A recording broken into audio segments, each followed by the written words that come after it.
So it's a known fact that season 3 of Night Gallery was a complete wash. They kept the 10 p.m. Time slot, but they moved it to Sunday nights, which is a death knell for most half-hour shows. And a lot of people, they only did that to keep it a possibility of syndication. Now, in that third season, they went from an hour to 30 minutes. They moved the show from Wednesday to Sunday in the same 10 p.m. time slot. Regarding these changes, Serling said at the time, "I'm fucking furious. These people are taking what could have been a good series and are so commercializing it, it's not going to be commercial." Serling added that he wanted considerable action as opposed to anything insightful, cerebral, or sensitive. It has been claimed that the NBC push for Night Gallery became strictly an action show for the third season with no supernatural elements, although this would not end up being the case. But the majority of the elements were basically, misfires. Now, Serling, of course, wrote many of the teleplays, including key ones like Camera Obscure, The Caterpillar, and Class of '99, as well as Cool Air, The Doll, Green Fingers, Lindeman's Catch, and The Messiah on Mott Street. Now, Robert Bloch wrote 2 plays for the show, Lagoda's Heads, which is based on the story by August Derritt, and Last of the Rites for a Dead Druid. Originally, it was an adaptation by Bloch of the H.P. Lovecraft collaboration Out of the Aeons. Now, the show also featured various composers. Now, in syndication, shortly after Night Gallery was cancelled in 1973, 60-minute episodes for the first 2 seasons were re-edited for a 30-minute time slot. This was done by producer Universal in order to increase the number of episodes that are available for syndication. Many segments were severely cut, and others extended by inserting new scenes of recycled, previously discarded, or stock footage to fill up the time.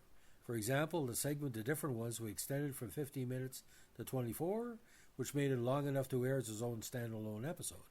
This was achieved by using footage from 2 Universal Library films, Fahrenheit 451 and Silent Running, in addition to using stock footage from the Apollo space missions. One of the most heavily cut segments was their tearing down Tim Riley's bar, which was edited from 41 minutes to 24. For time reasons, some of the segments were paired with segments that didn't originally air alongside. The 3 segments from the '69 TV movie pilot were not included as part of the syndicating package because they had already entered syndication as a standalone movie. Now, the syndication edits for Night Gallery were overseen by Universal's Harry Titleman, who had experience in re-editing old films.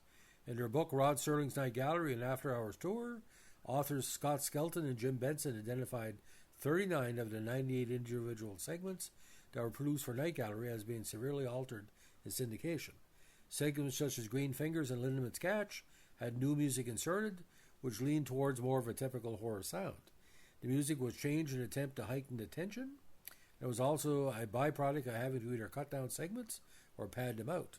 Richard Bracken, one of Harry Titleman's editors on Night Gallery, later said Harry was given the assignment by the studio, and it was a job he knew he could do one way or the other, and he did. I don't know if there's any particular glee in changing the style and content of the show as much as getting the job done. Now, 25 episodes of an unrelated short-lived supernatural series from 72 to 96 cents were also incorporated in the syndication version of the series. The show was also produced by Universal and shared many of the same actors as Night Gallery. Serling was paid $100,000 to film introductions for the episode from The Sixth Sense in front of terrible new paintings, which were commissioned for them. Serling's introductions for The Sixth Sense were written by an unknown member of Harry Titleman's staff.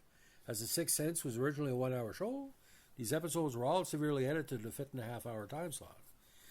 In order to have more commercials, some TV stations required a few extra minutes to be cut from episodes, in addition to the edits that had already made by Titleman. These edits were done by people working at his respective stations, and are described as having less care put into them when compared to Titleman's edits. In later years, stations would simply speed up the episodes instead of creating their own edits, which would lead to a higher pitch in the voice of the actors. Rod Serling and Jack Laird, the showrunner of course, were both said to be livid with the syndication edits. Some directors were allowed input before the segments were edited for syndication, including Jeannot Schwartz. When asked what he thought about the show's syndicated version, Schwartz said in '98, "What they've done to it is absolutely criminal, but you don't give a shit. There's always been a disease of Hollywood. They don't care about the past. All they care about is making a lot of money now." Schwartz additionally said he had stopped watching the show since the syndicated version was still being heavily used on TV at that point. To my knowledge, the syndicated version was never shown in Canada, by the way. Now, the original uncut and unedited hour-long version of the series, and without the additional 6 cents episodes, has been shown on Star's Encore Mystery Premium Movie cable network.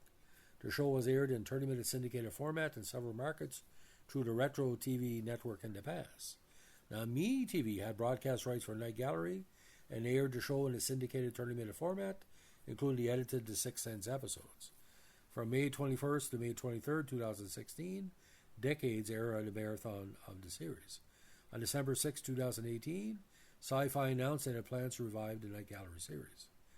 On April 6, 2020, Comet TV began airing the syndicated version of the show.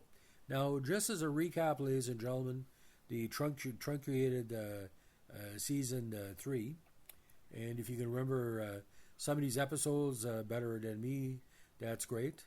There was some good ones in there. Now, by the end of the second season, there was 79 different segments. But in season 3, with runtime number 80, they included the return of the sorcerer, the girl with the hungry eyes, with Joanna Pettit, rare objects with Mickey Rooney, Spectre and Tap Shoes with Sandra Dee, You Can Come Out Now, Mrs. Milliken with Ozzy and Harriet Nelson, Smile Please with Cesar Denova and Lindsay Wagner, The Other Way Out with Ross Martin, Fright Night with Stuart Whitman, Finnegan's Flight with Burgess Meredith and Cameron Mitchell, She'll Be Company for You with Leonard Nimoy and Lorraine Gary, The Ring with the Red Velvet Ropes, Gary Lockwood and Chuck Connors, Something in the Woodwork, Geraldine Page, Death on the Barge with Leslie Ann Warren and Lou Antonio, Whisper with Dean Stockwell and Sally Field, The Doll of Death with Susan Strasberg and Alain Doré, Hatred Unto Death with Steve Forrest and Dina Merrill, and of course How to Cure the Common Vampire with Richard Deacon and Johnny Brown, and the syndication only segments, Die Now, Pay Later with Will Gear and Slim Pickens, and Room for One Less with Lee J. Lambert and James Metropoli. Now, the idea about the syndication package, obviously, it was a shit show to begin with, and like I said, Universal sometimes was just looking to make money. But let me tell you something, ladies and gentlemen. The idea of the 1 hour syndicated episodes and the half hour, you'll never see that. So you're not going to expand a bunch of 30-minute or 24-minute episodes to an hour. So, I mean, it was just truncated. And we all know that certain key TV shows, which were 25 to 26 minutes or 50 minutes or hour long, have been cut back. So Night Gallery and syndication, terrible. Don't even watch. Don't even attempt to watch. Buy the DVDs of 1, 2, 3 and the Big Pilot movie, and you'll be well pleased, especially the Blu-ray version. So that's a little bit more in the history of Night Gallery. If you like what they're doing here on our Night Gallery podcast, let us know with a like, comment, subscribe, or share.